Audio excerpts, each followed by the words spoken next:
ಶ್ರೀ ಗುರುಭ್ಯೋ ನಮಃ. ಶ್ರೀ ಕಾಲಭೈರವಾಯ ನಮಃ. ಓಂ ಶ್ರೀ ದುರ್ಗಾಯ ನಮಃ. ಕುಂಭರಾಶಿ 2026 ಜೂನ್ ತಿಂಗಳ ಗೋಚಾರ ಫಲ ಯಾವ ರೀತಿ ಇದೆ ಅನ್ನೋದನ್ನು ಈ ಒಂದು ವಿಡಿಯೋದಲ್ಲಿ ನಾನು ನಿಮಗೆ ತಿಳಿಸ್ಕೊಡ್ತೀನಿ.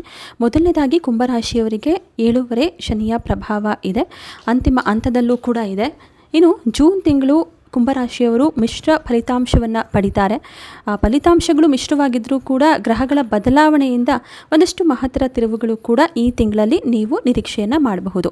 ಮತ್ತು ತಿಂಗಳ ಆರಂಭದಲ್ಲೇ ಅಂದರೆ ಜೂನ್ 2 ಗುರುಗ್ರಹದ ಅತ್ಯಂತ ಪ್ರಮುಖ ಒಂದು ಬದಲಾವಣೆ ಅಂದರೆ ರಾಶಿ ಪರಿವರ್ತನೆ ಆಗೋದರಿಂದ ದೈನಂದಿನ ಕೆಲಸದಲ್ಲಿ ಎಲ್ಲದರಲ್ಲೂ ಕೂಡ ನೀವು ಸಕಾರಾತ್ಮಕ ಬದಲಾವಣೆಯನ್ನು ಅಂದರೆ ಪಾಸಿಟಿವ್ ಆಗಿ ಒಂದು ಬದಲಾವಣೆಯನ್ನು ನೀವು ನಿರೀಕ್ಷೆ ಮಾಡಬಹುದು. ಯಾವ್ಯಾವ ಗ್ರಹಗಳ ಸಂಚಾರದಿಂದ ಯಾವೆಲ್ಲ ರೀತಿಯ ಪ್ರಯೋಜನಗಳನ್ನು ಕುಂಭರಾಶಿಯವರು ಜೂನ್ 2026ರಲ್ಲಿ ನಿರೀಕ್ಷೆ ಮಾಡಬಹುದು ಅಂತ ನೋಡೋದಾದರೆ, ಮೊದಲನೇದಾಗಿ ಶನಿ ಮಹಾತ್ಮ ಕುಂಭರಾಶಿಯವರ ರಾಶ್ಯಾಧಿಪತಿ ಆಗಿದ್ದಾರೆ. 2ನೇ ಮನೆಯಲ್ಲಿದ್ದಾರೆ. ಅಂದರೆ ನಿಮ್ಮ 2ನೇ ಮನೆ ಅಂತ ಹೇಳಿದರೆ ಮೀನ ರಾಶಿಯಲ್ಲಿದ್ದಾರೆ. 7ನೇ ಶನಿಯ ಕೊನೆ ಹಂತ. ಇದರಿಂದಾಗಿ ಆರ್ಥಿಕ ವಿಚಾರದಲ್ಲಿ ನೀವು ಸ್ವಲ್ಪ ಕಟ್ಟುನಿಟ್ಟಿನ ಯೋಜನೆಯನ್ನು ಮಾಡಿಕೊಳ್ಳೋದು ಅಗತ್ಯ ಆಗುತ್ತೆ. ಆದಾಯ ನಿಮಗೆ ಸ್ಥಿರವಾಗಿರುತ್ತೆ, ಆದರೆ ಉಳಿತಾಯದ ವೇಗ ಕೊಂಚ ನಿಧಾನ ಆಗುತ್ತೆ. ಅಂದರೆ ಈ ಹಿಂದೆ ಎಲ್ಲ ಸ್ವಲ್ಪ ನನಗೆ ಜಾಸ್ತಿ ದುಡ್ಡು ಬರ್ತಾ ಇತ್ತು, ಖರ್ಚುಗೆ ಸರಿಯಾಗ್ತಾ ಇತ್ತು, ಆದರೆ ಸೇವಿಂಗ್ಸ್ ಕೂಡ ನಾನು ಅದರಲ್ಲಿ ಮಾಡ್ತಾ ಇದ್ದೆ. ಆದರೆ ಇತ್ತೀಚೆಗಂತೂ ನನಗೆ ದುಡ್ಡು ಬರ್ತಾ ಇದ್ರೂ ಕೂಡ ಸೇವಿಂಗ್ಸ್ ಮಾಡೋಕ್ಕಾಗ್ತಾ ಇಲ್ಲ. ಆ ಥರ ಒಂದು ಪರಿಸ್ಥಿತಿ ಈ ಜೂನ್ ತಿಂಗಳಲ್ಲಿ ನೀವು ಎದುರಿಸಬೇಕಾಗತ್ತೆ. ಇನ್ನು ಶುಭ ಕಾರ್ಯಗಳಿಗೆ ಇಲ್ಲ ಅಂತ ಹೇಳಿದರೆ ಅನಾರೋಗ್ಯದ ಕಾರಣಕ್ಕಾಗಿ ಖರ್ಚು ಜಾಸ್ತಿ ಆಗುವಂತಹ ಸಾಧ್ಯತೆ ಈ ತಿಂಗಳಲ್ಲಿ ಜಾಸ್ತಿನೇ ಇದೆ. ಹಾಗೆ ಹಳೆಯ ಸಾಲ ಏನಾದರೂ ಇತ್ತು ಅಂತ ಹೇಳಿದರೆ ಅದನ್ನು ತೀರಿಸೋದಕ್ಕೆ ಇದು ಸುಸಮಯ ಆಗಿದೆ. ಜೊತೆಗೆ ಬ್ಯಾಂಕ್ ಲೋನ್ಗೇನಾದರೂ ನೀವು ಪ್ರಯತ್ನ ಪಡ್ತಿದ್ದೆ ಆದರೆ ಆ ಬ್ಯಾಂಕ್ ಲೋನ್ ಕೂಡ ನಿಮಗೆ ಅನುಕೂಲವನ್ನು ಮಾಡಿಕೊಡುತ್ತೆ. ಇದಾದ ನಂತರ ರಾಹು ನಿಮ್ಮ ರಾಶಿಯಿಂದ 1ನೇ ಮನೆ, ಹಾಗೆ ಕೇತು 7ನೇ ಮನೆಯಲ್ಲಿದ್ದಾರೆ. ರಾಹು ಹಾಗೆ ಶನಿಯ ಪ್ರಭಾವ ಇರೋದ್ರಿಂದ ಕೌಟುಂಬಿಕ ರಂಗದಲ್ಲಿ ಒಂದು ರೀತಿ ಮಿಶ್ರ ಪ್ರತಿಕ್ರಿಯೆ ನೀವು ನೀಡಬೇಕಾಗತ್ತೆ. ಅಂದರೆ ನೀವೇನಾದರೂ ಮಾತನಾಡಬೇಕಾದ್ರೆ ಸ್ವಲ್ಪ ಯೋಚನೆ ಮಾಡಿ ಮಾತನಾಡೋದು, ಮಾತಿನ ಮೇಲೆ ಹಿಡಿತವನ್ನು ಇಟ್ಕೊಳ್ಳೋದು ಒಳ್ಳೆಯದು ಈ ಸಂದರ್ಭದಲ್ಲಿ. ಹಾಗೆ ತಾಳ್ಮೆ ಕೂಡ ತುಂಬಾ ಅಗತ್ಯ ಆಗುತ್ತೆ.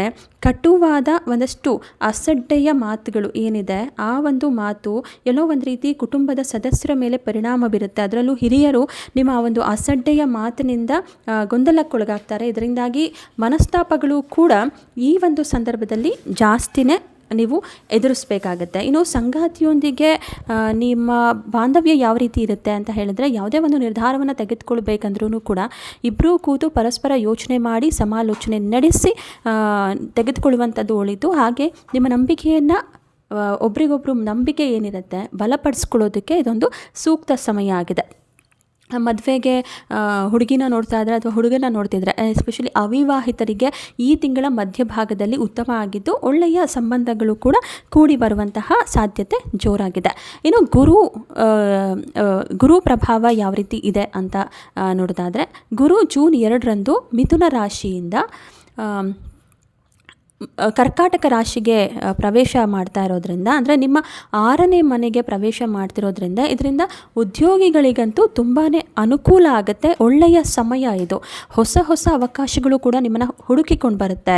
ನೀವೇನಾದರೂ ಬೇರೆ ಕಡೆ ಕೆಲಸಕ್ಕೆ ಟ್ರೈ ಮಾಡ್ತಿದ್ದೀರಾ ಅಂತ ಅಂದರೆ ಆ ಉದ್ಯೋಗ ಜೂನ್ ದ್ವಿತೀಯಾರ್ಧದಿಂದ ನಿಮಗೆ ಒಳ್ಳೆಯದನ್ನೇ ಮಾಡುತ್ತೆ, ಒಳ್ಳೆಯ ಫಲಿತಾಂಶವನ್ನೇ ನೀಡುತ್ತೆ.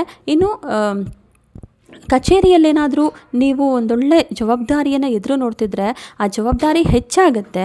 ಹಾಗೆ ಒಂದು ನಿಮ್ಮ ಕಠಿಣ ಪರಿಶ್ರಮ, ಇಷ್ಟು ದಿನ ನೀವು ಪಟ್ಟಂತಹ ಕಠಿಣ ಪರಿಶ್ರಮಕ್ಕೆ ತಕ್ಕಂತೆ ಮನ್ನಣೆ ಕೂಡ ಸಿಗುತ್ತೆ. ಇನ್ನು ಉದ್ಯಮಿಗಳಿಗೆ ಇದು ಒಂದು ರೀತಿ ಮಾರುಕಟ್ಟೆಯಲ್ಲಿ ನೀವು ಹಿಡಿತವನ್ನು ಸಾಧಿಸೋದಕ್ಕೆ ಒಳ್ಳೆಯ ಸಮಯ ಇದು. ಹೊಸ ಒಪ್ಪಂದಕ್ಕೆ ಏನಾದರೂ ನೀವು ಸಹಿ ಮಾಡಬೇಕು ಅಂತಿದ್ರೆ ಯೋಚನೆ ಮಾಡಿ ಮುಂದುವರಿಯೋದು ಉತ್ತಮ. ಅಂದರೆ ಎಲ್ಲದನ್ನು ಕೂಡ ಕೂಲಂಕುಷವಾಗಿ ಪರಿಶೀಲನೆ ಮಾಡೋದು ಒಳ್ಳೆಯದು ಅಂತಲೇ ಹೇಳ್ಬೋದಾಗಿದೆ. ಗುರುಗ್ರಹದ ಒಂದು ಬದಲಾವಣೆ ಏನಿದೆ ಇದರಿಂದಾಗಿ ಆರೋಗ್ಯದ ಸಮಸ್ಯೆ ಹೇಗಿರುತ್ತೆ ಅನ್ನೋದಾದರೆ, ಜೀರ್ಣಕ್ರಿಯೆಗೆ ಸಂಬಂಧಪಟ್ಟಂತಹ ಒಂದಷ್ಟು ಸಮಸ್ಯೆಗಳು ಈ ಒಂದು ಸಂದರ್ಭದಲ್ಲಿ ನೀವು ಫೇಸ್ ಮಾಡಬೇಕಾಗತ್ತೆ. ಎಸ್ಪೆಷಲಿ ಗ್ಯಾಸ್ಟ್ರಿಕ್ ಸಮಸ್ಯೆ ಜಾಸ್ತಿ ಆಗುತ್ತೆ. ಹಾಗೆ ಅತಿಯಾದ ಆಯಾಸವನ್ನು ಕೂಡ ನೀವು ಮಾಡ್ಕೊಳ್ತೀರ. ಯಾಕಂದರೆ ಕೆಲಸದ ಒತ್ತಡ ಜಾಸ್ತಿ ಆಗಿರೋದ್ರಿಂದ ನಿದ್ರಾಹೀನತೆಯ ಸಮಸ್ಯೆ ಕೂಡ ಬರುತ್ತೆ. ಸಣ್ಣ ಮಟ್ಟದ ಒಂದಷ್ಟು ಧ್ಯಾನವನ್ನು ಮಾಡೋದ್ರಿಂದ, ಜೊತೆಗೆ ಯೋಗವನ್ನು ಮಾಡೋದ್ರಿಂದ ಮನಃಶಾಂತಿಯನ್ನು ನೀವು ಪಡಿಬಹುದು. ಇದು ಸೂರ್ಯ ಮತ್ತು ಬುಧ ಈ ತಿಂಗಳ ಆರಂಭದಲ್ಲಿ ಅನುಕೂಲಕರ ಸ್ಥಾನಗಳಲ್ಲಿದ್ದು ದ್ವಿತೀಯಾರ್ಧದಲ್ಲಿ ಒಂದಷ್ಟು ಬದಲಾವಣೆಯನ್ನು ತರ್ತಾರೆ. ಇನ್ನು ಜೂನ್ 29ರಿಂದ ಬುಧ ವಕ್ರದಶೆ ಕುಂಭರಾಶಿಯವರಿಗೆ ಶುರುವಾಗುತ್ತೆ. ಪರಿಹಾರ ಅಂತ ನೋಡೋದಾದರೆ ಶನಿದೇವರಿಗೆ ಕಪ್ಪು ಎಳ್ಳಿನ ಒಂದು ದೀಪವನ್ನು ನೀವು ಹಚ್ಚೋದ್ರಿಂದ, ಹಾಗೆ ಗುರುವಾರ ಓಂ ಗುರುವೇ ನಮಃ ಅನ್ನುವಂತಹ ಮಂತ್ರವನ್ನು ಪಠನೆ ಮಾಡೋದ್ರಿಂದನೂ ಕೂಡ ಒಂದಷ್ಟು ಒಳಿತನ್ನು, ಪರಿಹಾರಗಳನ್ನು ನೀವು ಕಂಡುಕೊಳ್ಬೋದಾಗಿದೆ. ಇದು ಕುಂಭರಾಶಿಯವರ ಜೂನ್ 2026 ಗೋಚಾರ ಫಲ.